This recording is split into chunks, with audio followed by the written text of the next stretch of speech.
প্রায় 10 দিন চলা এই আন্দোলনের কর্মসূচি আমাদের যিনি প্রিয় নেতা ধানের শীষের প্রার্থী আলাদা প্রফেসর ফজলুর রহমান সরোয়ার আপনাদের কাছে এসে তিনি সমর্থন ব্যক্ত করেছেন। আমি তার পক্ষ থেকে আবারও আপনাদেরকে পুনরায় তার সমর্থন আপনাদের কাছে ব্যক্ত করছি। আমি কথা বলার আগে আমি আরো অতীতের কিছু কথা আপনাদেরকে সামনে বলতে চাই। আমি কোনো রাজনৈতিক নেতা নই, আমি একজন ট্রেড ইউনিয়নিস্ট এবং ট্রেড ইউনিয়নের নেতা, শ্রমজীবী মানুষের পক্ষে কাজ করার চেষ্টা করি। সংগ্রামী ভাই, অতীত যে সরকার ছিল সেই সরকার এই শ্রমজীবী মানুষের যে ট্রেড ইউনিয়ন কর্মকাণ্ড সেই কর্মকাণ্ডকে প্রায় দুঃসাৎ করে দিয়েছে। কোথাও কোনো ট্রেড ইউনিয়নের কোনো চর্চা হতো না, কোথাও ট্রেড ইউনিয়নের কোনো কার্যক্রম হতো না, কোথাও কোনো ট্রেড ইউনিয়ন শ্রমিকদের পক্ষে কথা বলার জন্য কাজ করতে গেলে তাদের বিভিন্ন সরকারি সন্ত্রাসীদের বাধাগ্রস্ত। আমরা দেখেছি যে শ্রমিক সংগঠনটাকে একটা ডাল ভাতের মতো অবস্থা করে ফেলেছে। এই যে এক সময় সন্ত্রাসী বান্না, সে এক সময় ছাত্রলীগের নেতা ছিল, দুদিন পরে শুনি যে সে আবার শ্রমিক লীগের সেক্রেটারি হয়েছে। আরে বাবা, শ্রমিক সংগঠন করতে গেলে তো আপনাকে ট্রেড ইউনিয়নের নেতা হতে হবে। আপনি যদি কোনো ট্রেড ইউনিয়নের নেতা না হন তাহলে আপনি কিভাবে আপনার শ্রমিক সংগঠনের নেতৃত্ব দেবেন? আমরা অতীতে দেখেছি ট্রেড ইউনিয়ন করার থেকে অনেক পারে কি, ট্রেড ইউনিয়নের রেজিস্ট্রেশন আনতে গেলে জনপ্রতিনিধি হিসেবে যাদেরকে বলা হতো বিনা ভোটের জনপ্রতিনিধি, তাদের স্বাক্ষর লাগবে। তাদের স্বাক্ষর ছাড়া ট্রেড ইউনিয়নের রেজিস্ট্রেশন হবে।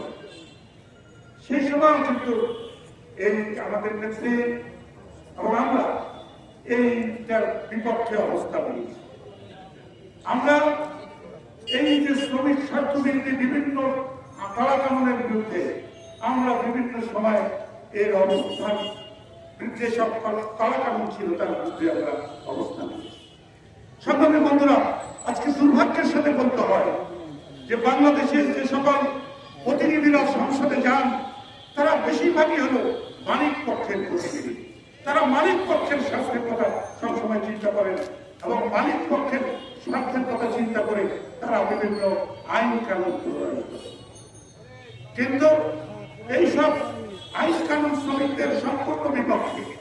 এই যে একটা ধারা লাগাই দিয়া শ্রমিকদেরকে বাদ দিয়ে দিলেন, একবারও কি ভাবলেন না যে 500 শ্রমিক, এদের পরিবার আছে, এদের ছোট ছোট সন্তান আছে, এদের সার্বিক জীবন আছে, এই জীবন কিভাবে চলবে?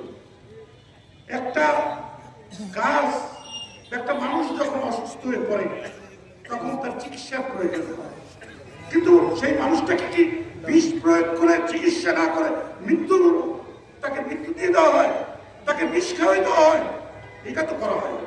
একটা প্রতিষ্ঠানের সমস্যা হলে সেই প্রতিষ্ঠানটা কিভাবে রুখে দাঁড়াবে সেইটা নিয়ে চিন্তা ভাবনা করতে হয়। শ্রমিক প্রতিনিধিদের সাথে নিয়ে, শ্রমিক প্রতিনিধিদের মতামত নিয়ে ওই প্রতিষ্ঠান আগামী দিনে কিভাবে আগায় যাবে সেইটা নিয়ে একটা পরিকল্পনা তৈরি করবে। কিন্তু শ্রমিক ছাঁটাই করে দিয়ে আপনি এই পরিকল্পনা আপনি বাস্তবায়ন করবেন, এটা তো মৃত্যুর সামিল।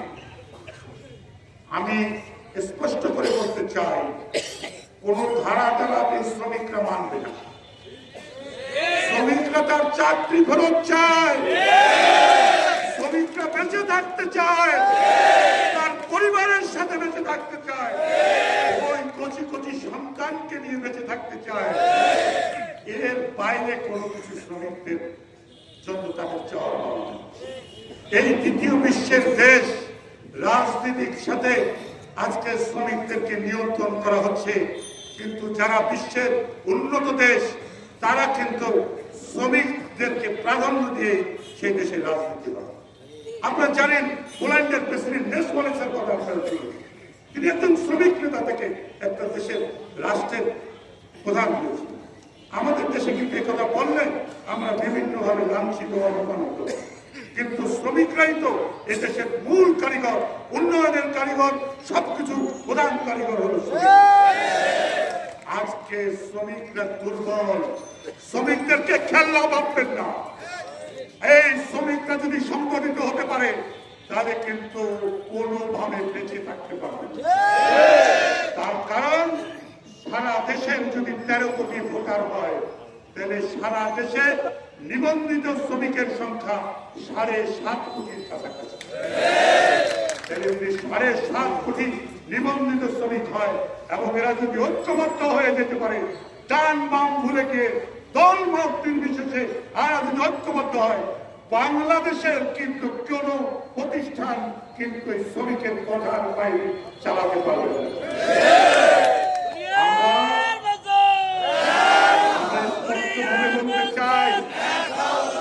আমরা স্পষ্টভাবে বলতে চাই, আমরা কোন আইন কানুন বুঝি না, আমাদের পেটে ক্ষুধা, ক্ষুধা এটা নিবারণ করা ছাড়া আর কিছু নাই।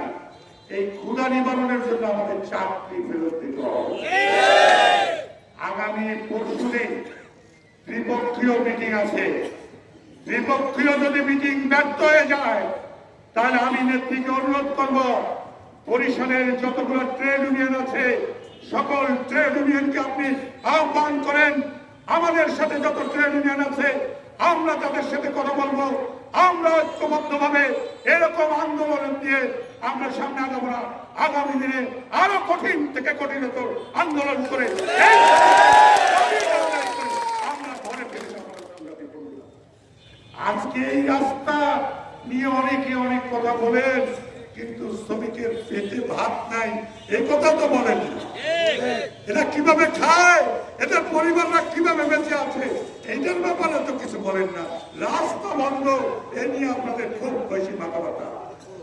আমি বলতে চাই, এই তো ছোট রাস্তা আজকে বন্ধ, আজকে যদি শ্রমিকের দাবি যদি না মানা হয় তাহলে বড় রাস্তা আমরা বন্ধ করি।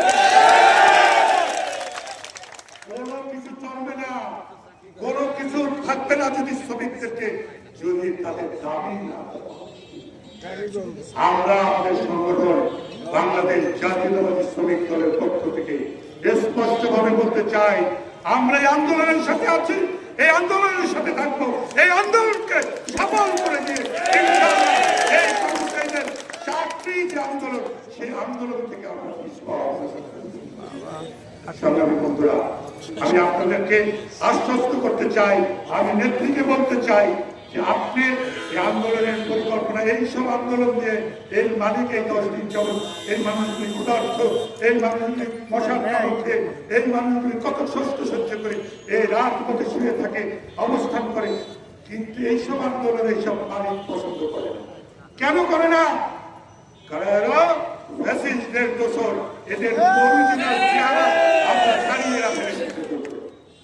এদেশের যে ছাত্র জনতার আন্দোলন হয়েছিল, সেই আন্দোলনে যারা শহীদ হয়েছে, যারা আহত হয়েছে, তাদের একটা বড় অংশ কিন্তু শ্রমিক। আমরা বৈষম্যের বিরুদ্ধে আন্দোলন করেছি। আবার যদি আন্দোলন করে জয়ী হওয়ার পরে আবারও যদি আমাদেরকে কোন বৈষম্যের শিকার হতে হয়, তাহলে আন্দোলন করলাম, জীবন দিলাম, আহত হইলাম, দুঃসহ জীবন নিয়ে বেঁচে থাকলাম, তাহলে কি ভালো হলো? আমি আজকে এখান থেকে এই সরকারের যারা গুরুত্বপূর্ণ দায়িত্বে আছেন তাদেরকে বলতে চাই, যদি রাজপথ যদি অচল করতে অচল যদি আপনারা না করতে চান, তাহলে কিন্তু শ্রমিকের দাবি মেনে নেন। শ্রমিকের যদি দাবি না মানেন তাহলে কিন্তু এই মুষ্টিমাত্র এই কয়জন শ্রমিক থাকবে না, ব্যাপক থেকে ব্যাপক শ্রমিকের অংশগ্রহণে এই বরিশালকে আমরা অচল করে দেবো। সংগ্রামী সকল ট্রেড ইউনিয়নের নেতৃবৃন্দরা আপনাদের পাশে থাকবে, আপনাদের সাথে থাকবে। সংগ্রামী আমি আমার বক্তব্য দীর্ঘায়িত করবো না।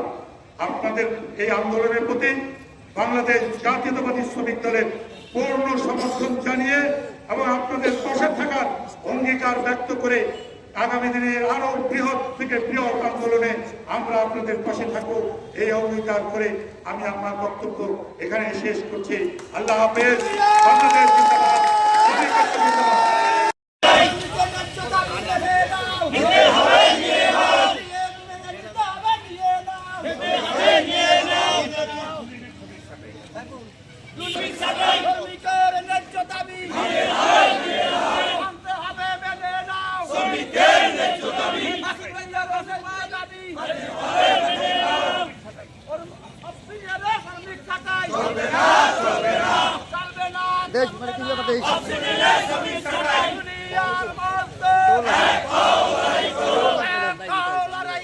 দুনিয়ার